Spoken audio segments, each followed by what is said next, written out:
Space जो गिरते बाजार में थोड़ी हिम्मत दिखा रहा है, हालांकि इस पे और डिटेल में बात करेंगे। लेकिन मजगांव डॉक देखिए यहाँ पे 3.5% की तेजी यहाँ पे। इसके अलावा कोचन शिपयार्ड भी तेज होता हुआ नजर आ रहा है। भारत फोर्ज, तो डिफेंस स्टॉक्स में आज अच्छी तेजी देखने को मिल रही है।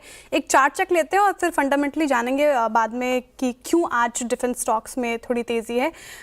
मजगांव डॉक, राजेश पालविया जी, 3.5% की तेजी गिरते बाजार में देखने को मिल रही है। क्या करना चाहिए मजगांव डॉक में?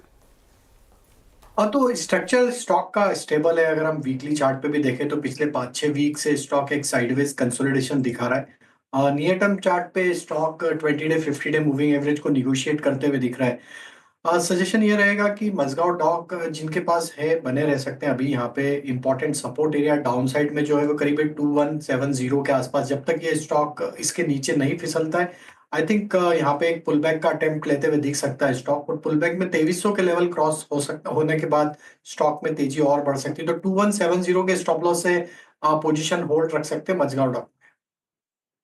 मजगांव डॉक फिलहाल अभी थोड़ा गिर के कारोबार कर रहे हैं। स्क्रीन रिफ्रेश वीरू सर करना मैं भूल गई थी, शुरुआत में तेजी देखने को मिल रही थी वहां पे। लेकिन जैसा कि मैं बात कर रही थी कि डिफेंस सेक्टर आज बाजार के फोकस में क्यों है और क्या अपडेट है इस पे। दरअसल रक्षा मंत्री राजनाथ सिंह ने आज ऐलान किया है कि अगले 5 साल में डिफेंस एक्सपोर्ट 2 गुने से ज्यादा बढ़ जाएगा। क्या है खबर और क्यों बढ़ रहा है देश में डिफेंस एक्सपोर्ट, इसकी जानकारी देने के लिए हमारे साथ जुड़ रही है मिताली बताइए क्या है खबर।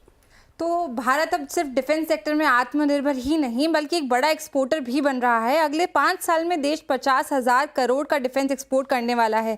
रक्षा मंत्री राजनाथ सिंह ने बेंगलुरु में ये अनाउंसमेंट किया है। इस साल ही इंडियन डिफेंस कंपनीज जो है वो करीबन 21,000 करोड़ की यहाँ पे डिफेंस इक्विपमेंट एक्सपोर्ट करने वाली है। एक टाइम था जब भारत हेवीली डिफेंस इम्पोर्ट्स पर डिपेंड करता था, लेकिन अब हम सिर्फ आत्मनिर्भर ही नहीं बल्कि अच्छे खासे नेट एक्सपोर्टर भी बनते नजर आ सकते हैं।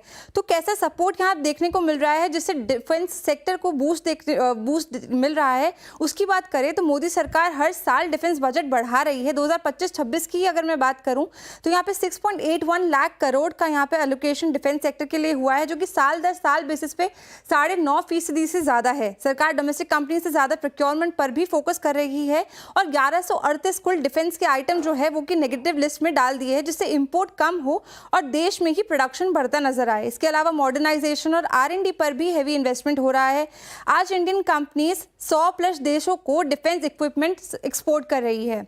कौन से देश भारत से डिफेंस इक्विपमेंट ले जा रहे हैं, अगर उनकी हम नजर डालें तो भारत की ताकत को अब पूरी दुनिया मान रही है। रिसेंटली भारत ने फिलीपींस को ब्रह्मोस मिसाइल भी एक्सपोर्ट करी। इंडोनेशिया के साथ भी यहाँ पे एक्सपोर्ट की बातचीत चालू है।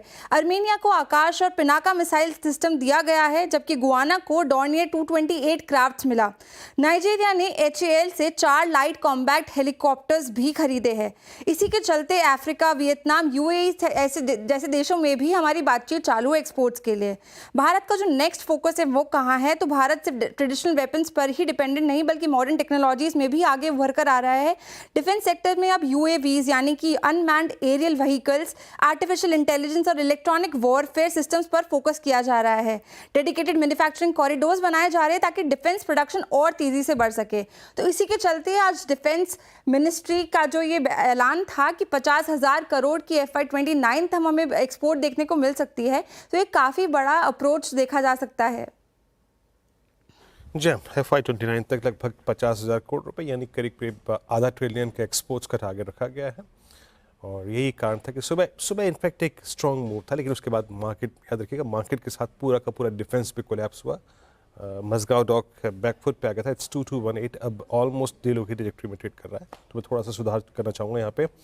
बट डिफेंस में आज एक सुबह इनफैक्ट BHL में स्ट्रेंथ थी, लेकिन धीरे धीरे वक्त के साथ वो भी कोलैप्स हो गया। बट सुबह का ये सेक्टर था यहाँ पे।